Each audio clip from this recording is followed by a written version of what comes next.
Tuhan. Berikan tepuk tangan buat nama Tuhan. Thank you Lord, thank you Lord. Sudah siap dengan firman Tuhan? Tetap berdiri, kita akan baca ayat inti mengenai bulan kestabilan yang kita sedang belajar hari ini. Yuk, Mazmur 92 ayat 14 sampai 16, 1, 2, 3. Mereka yang ditanam di bait Tuhan, bertunas di Allah kita, pada masa tua mereka masih berbuah, jadi gemuk dan segar. Beritakan bahwa Tuhan itu benar, bahwa Ia gunung batuku, tidak ada kecurangan. Semua katakan amin, berikan tepuk tangan. Silakan duduk saudaraku dikasih Tuhan. Kita akan mulai 2 bulan ini belajar mengenai kestabilan sebagai lambang orang yang sehat di dalam dan sehat di luar. Dari dalam keluar, kita menjadi orang-orang yang stabil di tengah gelombang dunia yang membuat kita moody secara rohani, menjadi ke kiri ke kanan, gampang terseret ke kiri ke kanan. Kita harus jadi orang yang fondasinya kuat, yaitu stabil. Dan kita akan belajar bulan ini khususnya steady in the valley, dalam lembah kita tetap stabil. Nah, gimana mau stabil? 2 bulan ini kita akan pakai ayat tadi menjadi landasan. Kalian yang pertama harus menjadi orang yang ditanam. Katakan ditanam. Tertanamlah di rumah Tuhan. Mungkin selama ini kalau kalian menjadi church hopper, hanya ngejar pembicara, yang penting nyaman, yang penting dekat rumah, yang penting ya asal gereja, nggak salah.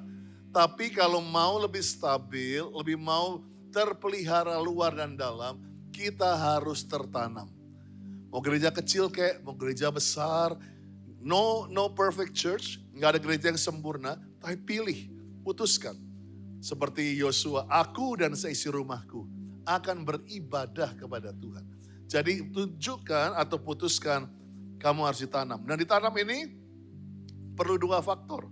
Pertama, tanahnya harus subur. Tanahnya harus aman dan nyaman. GC berusaha untuk bisa menjadi tanah yang aman dan nyaman.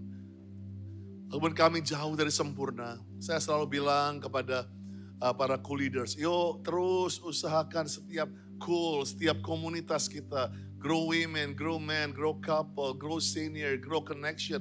Jadikan setiap komunitas kita jadi tempat tanah yang subur. Tapi percuma kalau tanahnya subur kalau benihnya nggak mau masuk. Sehingga saudara sebagai benih ilahi, ayo putuskan tertanam.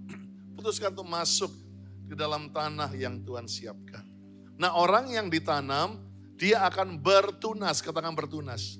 Bertunas ini kata asli adalah keluar dari kemandulan.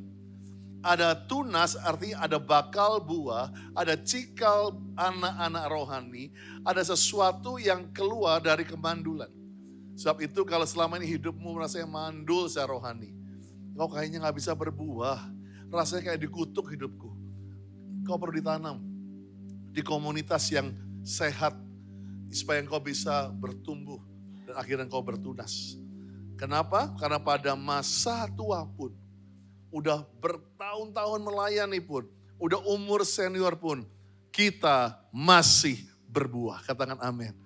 Kata masih berbuah ini adalah kestabilan yang pastor rindukan, bukan hanya anak-anak muda, bahkan sampai usia kita senior. Kita masih berbuah, masih berdoa, masih berharap, masih beriman, masih bawa orang kepada Yesus. Katakan amin. Gak ada batas usia untuk melayani. Yes, kita regenerasi. Yes, kita kasih kesempatan yang muda-muda untuk maju ke panggung. Tapi untuk melayani. Jadilah seperti Kaleb yang 85 tahun pun bilang usiaku masih kayak 40 tahun. Umur cuma hanyalah angka. Tapi semangat kita. Seperti Pak Monty katakan, menyala, menyala, menyala. Kata tepuk tangan bagi nama Tuhan. Haleluya. Haleluya. Kayak Pak Monty gitu loh. Makin tua makin keren gitu ya kan. Luar biasa. Kalau ada GQ, ya, Pak Monty cocok di sana ya. 16, tujuannya apa sih? Untuk memberitakan, menyaksikan Tuhan itu bukan hoax. Tuhan itu cerita benar. Tuhan itu nyata. Bahwa Tuhanlah gunung batu, gak ada kecurangan padanya. Sebab itu hari ini saya mulai 2 bulan kita belajar jadi orang Kristen yang stabil. Dengan judul stabil dalam badai. Doa ya. Bapa, terima kasih. Aku berdoa biar firman-Mu menjadi pelita bagi kami. Kalau ada yang sedang mengalami badai, Tuhan tolong kami. Di dalam nama Yesus. Semua katakan amin. Markus 4 ayat 35-41, angin ribut diredakan. Pada hari itu waktu hari sudah petang, Yesus berkata kepada mereka, mari bertolak ke seberang.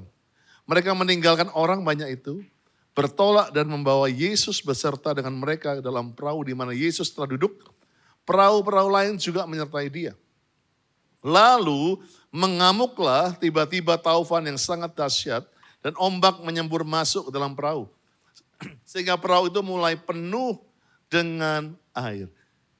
Pada waktu itu Yesus sedang tidur di buritan di sebuah tilam.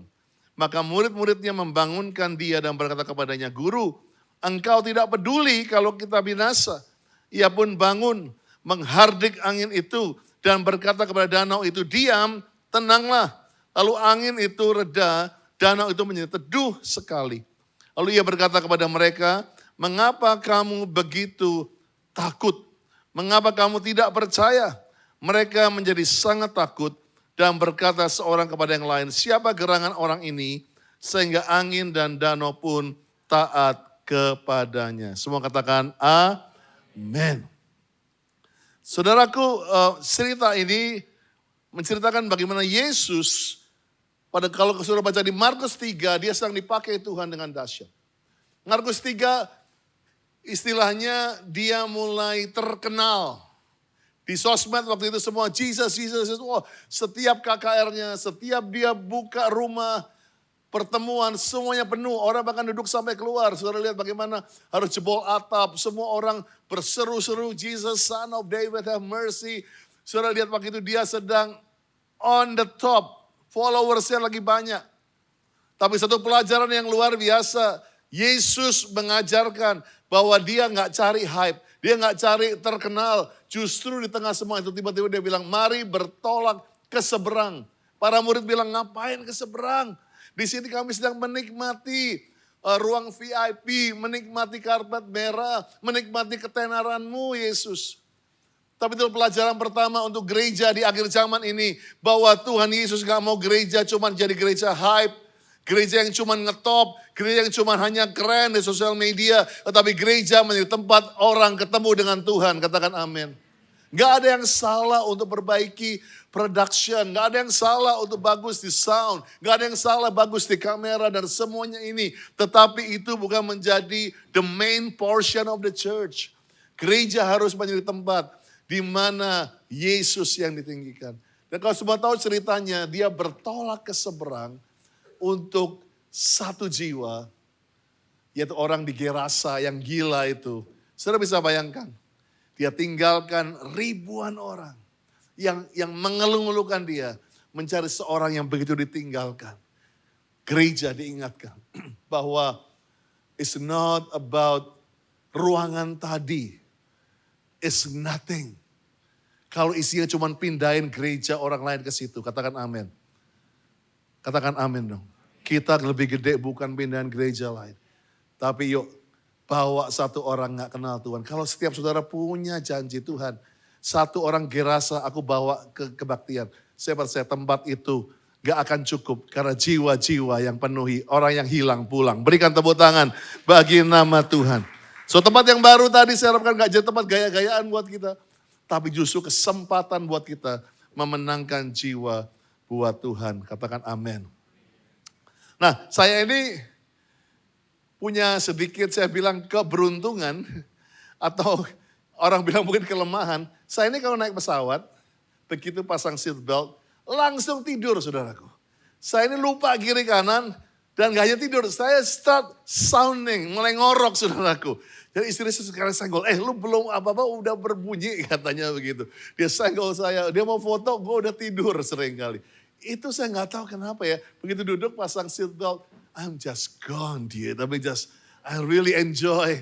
Mau naik ekonomi kayak, mau naik ekonomi yang paling belakang kayak, mau naik premium ekonomi, apapun. I just enjoy it. Nah satu kali saya lagi naik pesawat Jakarta-Surabaya, short flight, 1 jam 10 menit. Dan benar, gue lagi capek banget, pakai seatbelt, brak, hilang pokoknya gitu.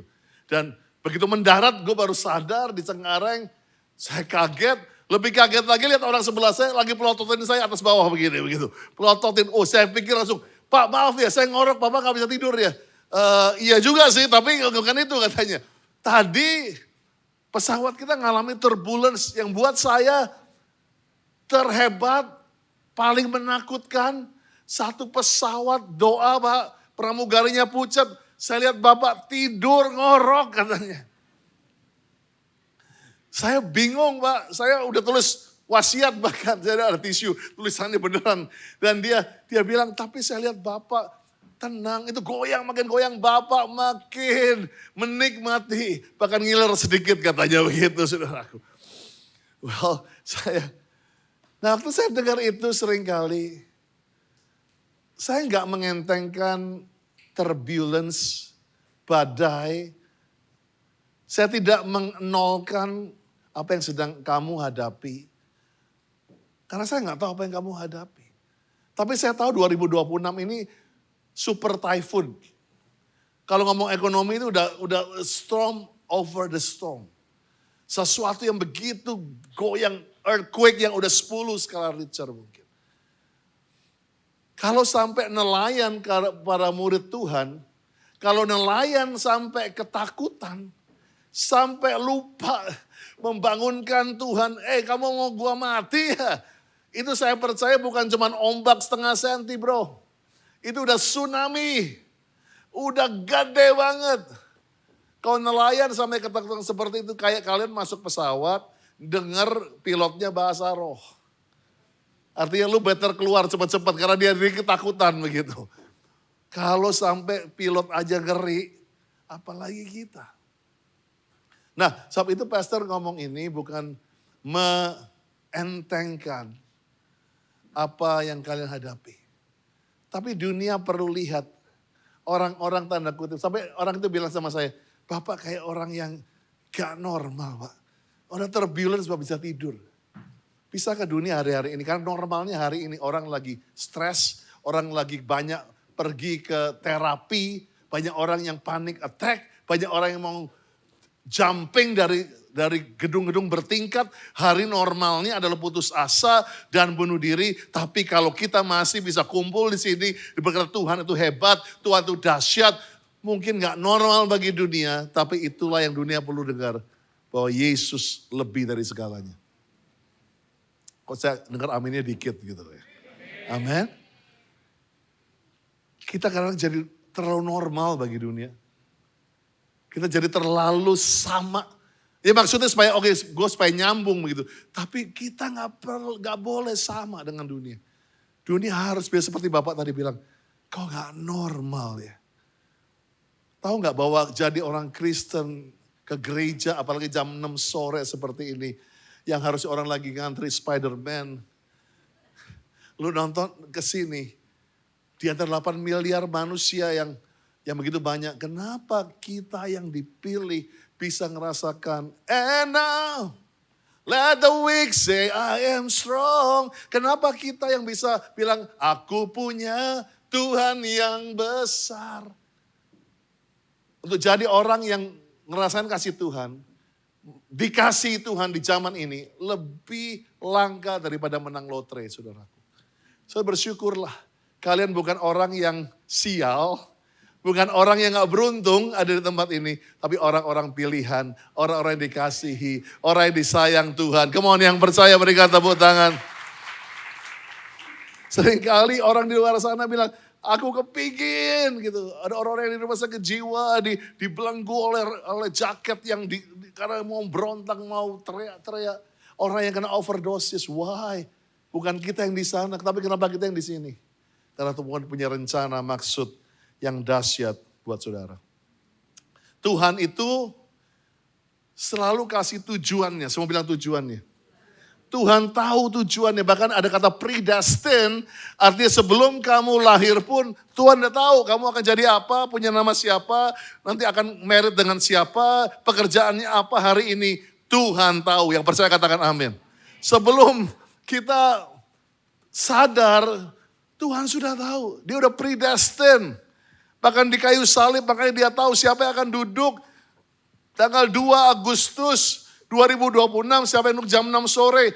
Makanya dia tahu, dia bilang gua akan terus selesai ke kayu salib. Gua akan terus berkata sudah selesai sampai finish. Karena aku sudah lihat predestined siapa aja yang akan berbakti di sini. Yang percaya katakan amin. Dia tahu men. Makanya dia bilang gua terus deh. Gua gak mau give up demi mereka. Tapi masalahnya seringkali Tuhan tahu destiny-nya. Tapi Tuhan gak kasih tahu how you get there. Gak tahu prosesnya. Tuhan gak kasih tahu badainya kayak apa. Sebab itu kalau saya lihat orang-orang yang ada di depan saya, bahkan pemain musik tempat ini, VJ pemain drum kita, semua lihat sekarang dia diberkati di bank, jadi ketua cool, one of the favorite cool pastor yang dahsyat, dipakai Tuhan. Tapi kalian harus lihat bagaimana dia karena pernah mengalami badai di atas segala badai. Dia pernah teriak, Andi, aku gak kuat. Karena dia gak tahu bahwa sampai ke saat ini dia dihamba Tuhan, dipakai Tuhan, harus lewati badai itu.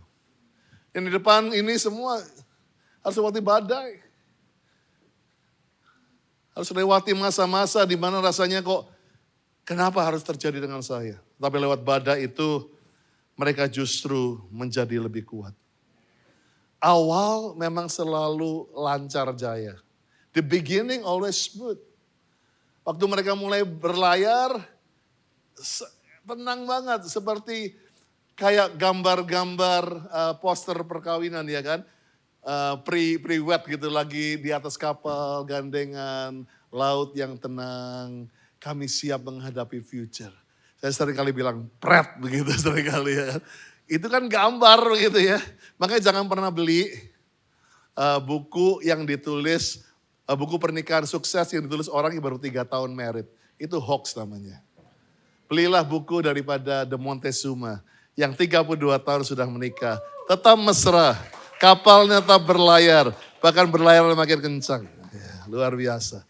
Aku sering kali lihat bagaimana mempertahankan tetap nempel seperti itu. It's not easy. Ya, nanti lihat Into the Deep edisinya mereka berdua. Ngalami badai. Oh rasanya itu udah gak mungkin. Tapi kalau hari ini tetap 32 tahun ya Pak. Ntar lagi mau mantu. Ya kan, ntar lagi akan punya cucu. Ya. Karena badai itu seringkali menyampaikan kita ke hari ini. Yuk berikan tepuk tangan bagi Tuhan. Haleluya. Jadi hari ini ya memang kalau punya anak itu bayi itu selalu gemesin. Mau gumoh gitu ya tetap gemesin lucu. Tapi kalau udah muntah umur 21 tahun karena mabok begitu ngeselin juga ya kan. Jadi seringkali bukan muntahnya tapi beginning always smooth. Ya maka sebab itu hari ini kita mulai mungkin kita bertahan bertobat rasanya kok enak ya. Tapi melewati masa-masa bertahan inilah. Justru itulah kenapa kita ajarkan orang yang inside out adalah orang yang stabil dalam badai. Ada 3 hal pelajaran yang engkau harus belajar lewat badai. Yang pertama, badai akan membuka kepada apa atau siapa kamu berjangkar. Yesus bukan jangkar kita, tapi our hope is the anchor. Ibrani 6 ayat 19, pengharapan itu adalah jangkar atau sau yang kuat, aman bagi jiwa kita. Jangkar itu dilabuhkan atau disangkutkan sampai ke belakang tabir. Di mana Yesus telah masuk sebagai pemula bagi kita. Ketika ia menurut peraturan Melkisedek menjadi imam besar sampai selama-lamanya. Badai yang sedang kita hadapi hari-hari ini, badai yang gak main-main. Adalah kesempatan. Apakah selama ini pengharapanku nyangkut ke siapa atau apa yang benar. Atau cuman yang aku pikir benar ternyata salah. Kenapa hari-hari Tuhan izinkan semua yang goncang pasti digoncangkan. Katakan amin. Mau harga saham, harga mata uang, bahkan backingan yang dulu gak bisa digoncangkan sekarang tergoncangkan, terjatuhkan, tergeser. Orang-orang rasanya dulu aman saya karena saya punya banyak orang yang backing saya. Sekarang Tuhan izinkan yang dulu kita harapkan mungkin warisan, kepintaran kita, tabungan kita menjadi yang kita sangkutkan ke jangkar itu. Mulai goyah. Saya percaya hari-hari ini, supaya dari mulut kita cuma bisa berkata, cuman batu karang Yesus, di mana aku mau sangkutkan my hope, sangkutkan jangkar itu. Yang percaya katakan amin. Tugas kita, itu gak pernah Tuhan bilang untuk membereskan atau fixing the storm. Seringkali kita pikir, oke, aku harus betulin nih badai ini. Aku harus tenangkan badai ini. Aku harus buat badai ini berhenti. Padahal tugas kita bukan fixing the storm. But our job to survive through the storm. Tugas kita adalah selamat dan tetap tenang untuk melewati badai itu. Ada bagian Tuhan, ada bagian kita, katakan amin. Jangan jadi ambil bagian Tuhan. Dia akan maju ke depan kapal dan berkata, tenang. That's job. Tapi apa yang kita lakukan adalah kita percaya Tuhan sanggup menenangkan. Kita tetap melakukan iman kita kepada Yesus. Do what we do. And let God do what God do. Katakan amin. Kalau saya boleh katakan biar analoginya kapal adalah gereja atau orang Kristen. Air ini adalah dunia. Bahwa kalau kapal gak mau kena badai, kalau kapal gak mau terombang-ambing, ya di darat saja. Ya lucu sih kapal tapi di darat gitu ya. Di showroom begitu. Orang akan mengagumi, wah luar biasa loh. Keren, besar, mesinnya keren. Oh, dia punya kecanggihan teknologi komputer semua dahsyat. Orang tepuk tangan, tetapi kalau ditanya kepada kapal itu, apakah are you happy? No, karena callingnya dia adalah ada dalam dekat air. Di atas air, bahkan memecahkan gelombang. Dia bertahan di atas air itu. Seringkali kita pikir, gimana gua survive? Gua akan jauh-jauh dari air. Gereja jadi jauh dari dunia. Gereja gak mau kenal orang dunia. Gereja anti yang namanya dunia. Saya ngomong ini bukan berarti GC harus jadi keduniawian. Menjadi pikiran dunia, bukan. Karena kita bukan berasal dari dunia. Kita berasal dari kerajaan yang gak tergoncangkan. Katakan amin. Tetapi Tuhan bilang, aku tidak ambil kamu dari dunia. Justru aku membuat kamu menjadi garam dan terang dunia.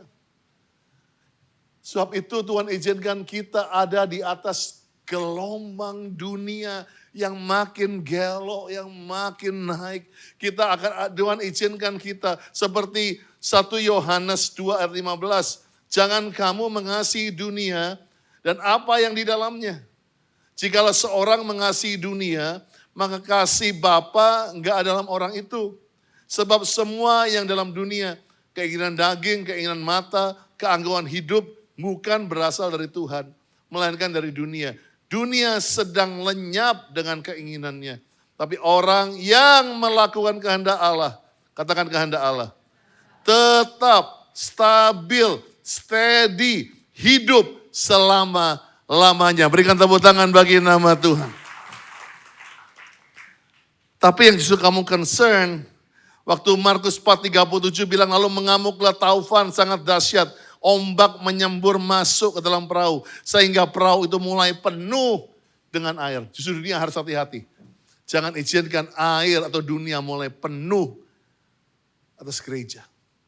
Kita harus justru bawa hikmat Tuhan. Roh takut akan Tuhan. Kepada dunia. Bukan izinkan dunia masuk ke dalam gereja. Karena justru kita ada tempat ini. Untuk berkata, untuk menyaksikan. Bahwa orang yang stabil dalam badai akan menjadi lebih daripada pemenang. Badai membuat kita menjadi keluar aslinya. Badai seringkali membuat kita menjadi orang yang kelihatan apa adanya. Yang kedua yang kita belajar dari badai adalah kepanikan itu berbahaya. Kepanikan itu bahkan menular. Kalau saya boleh katakan kepanikan itu berjamaah. Artinya satu orang panik akan buat 2 orang panik, akan buat 3 orang panik. Panik menurut Google adalah reaksi kalau kamu takut. Reaksi takut yang sangat kuat. Dan tiba-tiba sehingga seorang mulai gak tenang. Sulit berpikir jernih. Cenderung bertindak secara impulsif. Atau tidak terkendali. Kalau pastor boleh jujur, yang di depan saudara ini bukan orang yang perfect. Saya orang yang paling tidak bisa mengatasi panic attack. Saya jujur, kalau saya panik atau saya mulai satu bothering me, saya bisa tiba-tiba berubah. Ya, anak-anak musik kalau salah nyanyi akan lihat ke saya pertama kali. Kalau salah pencet chord, salah pertama kali yang dilirik Ko Andi kayak apa.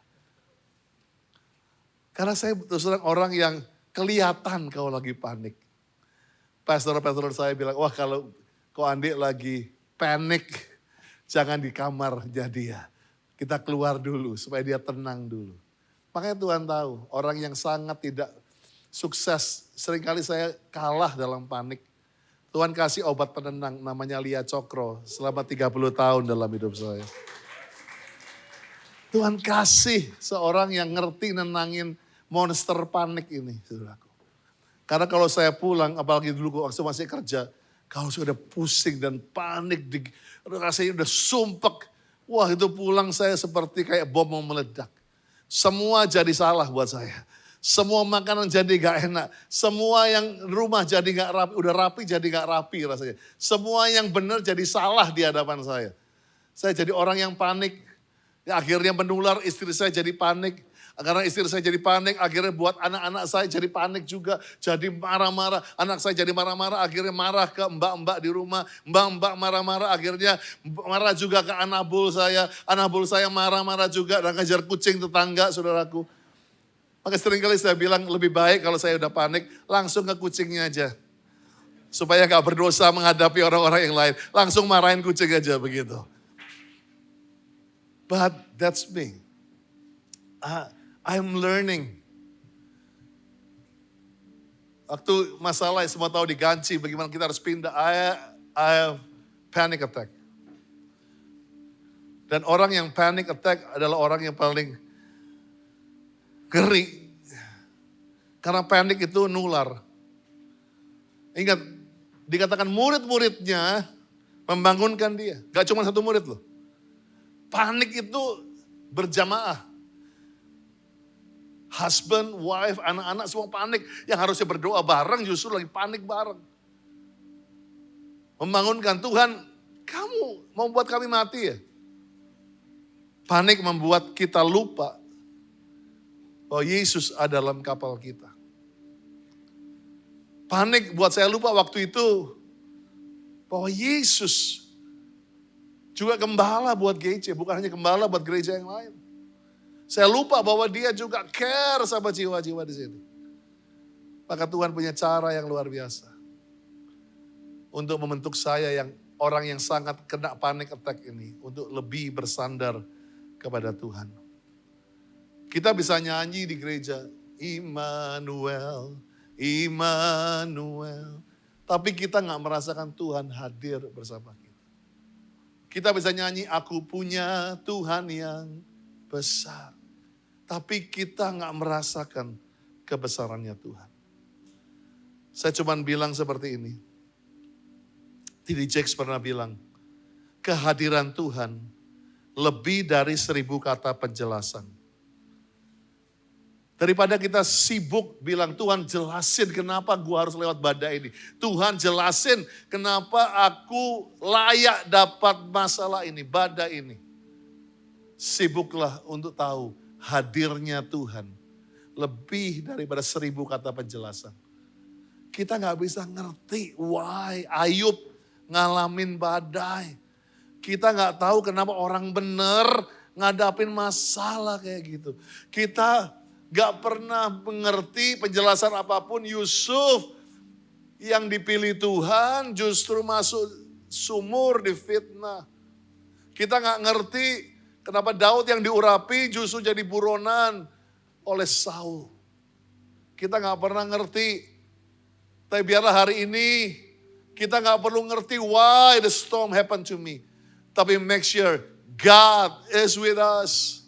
Make sure Tuhan bersama dengan kita. Orang panik, jangan buat keputusan. Pasti salah. Even though kamu udah umur 30 lebih, jangan panik.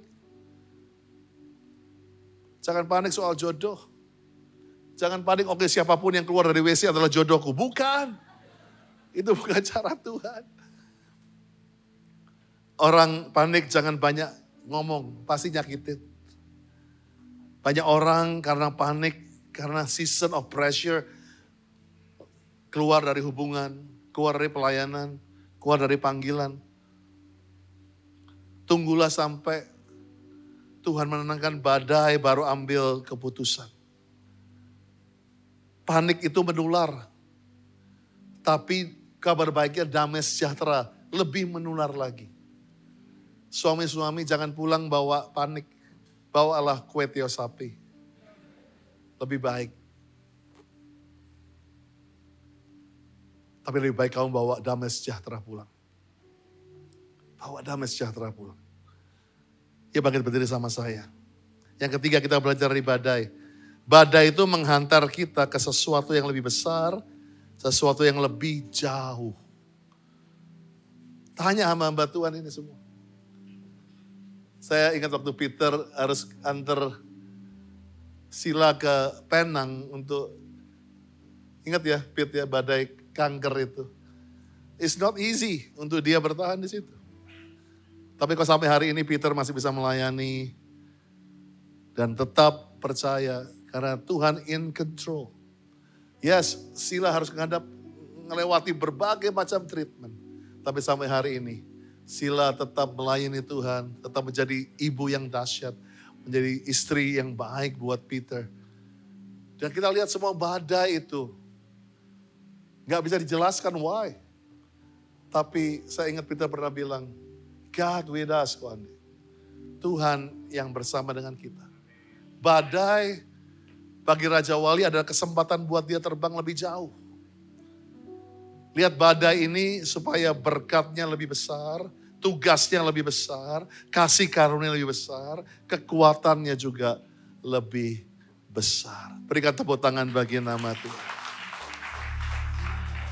Hide me now under your wing. Cover me, oh God. Cover me within your mighty hand. Within your mighty When the hand. oceans rise, When the oceans rise and thunders roar, and I will soar with you above the storm. Father, you are King over the flood, and I will be still, know you are God. I love this verse. Find rest, my soul. Find rest, my soul, In Christ alone. in Christ alone. Know His power. Know His power in quietness and trust. When the oceans rise and thunders Ayo terbang roar, tinggi bersama Dia. I will soar with you above the storm. Teriak, Father. Father, you are King over the flood.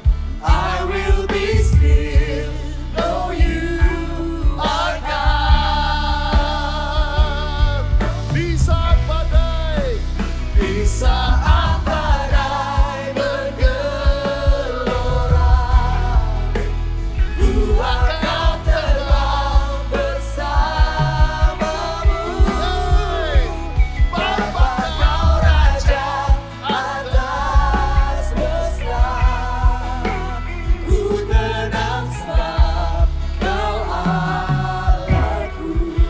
Yang ada di kapalmu adalah Raja atas semesta. The King over the storm. Hari ini saya nggak akan berdoa untuk menenangkan badainya. Tapi saya berdoa supaya saudara bisa tahu He is in your boat. Dia ada di kapalmu. Make sure dia nggak kemana-mana. Kalau dia nggak ada di kapalmu baru boleh panik. Tapi hari ini, Pastor akan berdoa supaya kamu bisa merasakan lagi pelukan Tuhan. Kamu bisa lihat bahwa di tengah kamu lagi rasanya membunuh diri, di tengah kamu rasanya merasa ditinggalkan. Dia gak jauh dari engkau, dia ada di sebelahmu. Dia yang pegangin kamu supaya kamu gak ambil silat dan bunuh diri itu. Dia yang pegang kamu. Dan izinkan tangannya peluk kamu malam ini. Jangan fokus sama badainya. Jangan coba tenangkan badainya, karena itu bukan bagianmu. Tapi make sure engkau ada bersama dia. Make sure engkau bersama dengan dia. Hari ini, malam ini, semua mata tertutup. Saya akan berdoa buat saudara yang perlu Tuhan. Di tengah badai ini, apapun keadaanmu, mari angkat tangan cepat-cepat di hadapan Tuhan. 1, 2, 3, come on. Oh, begitu banyak di ruangan ini. I see you brother, I see you sister. Ayo angkat tangan sama-sama. Tunjukin Tuhan. Tunjukin Tuhan, I need you. Aku perlu engkau Tuhan. Aku perlu engkau Tuhan. Tuhan, kau sedang banyak memeluk kami. Terima kasih. Tuhan baik buat kami. Lewat semua badai, thank you. Untuk Pak Dodi, thank you Tuhan, untuk Stella. Thank you untuk keluarga. Di semua kami ya Bapak. Terima kasih ya Tuhan. Terima kasih di saat badai bergerak.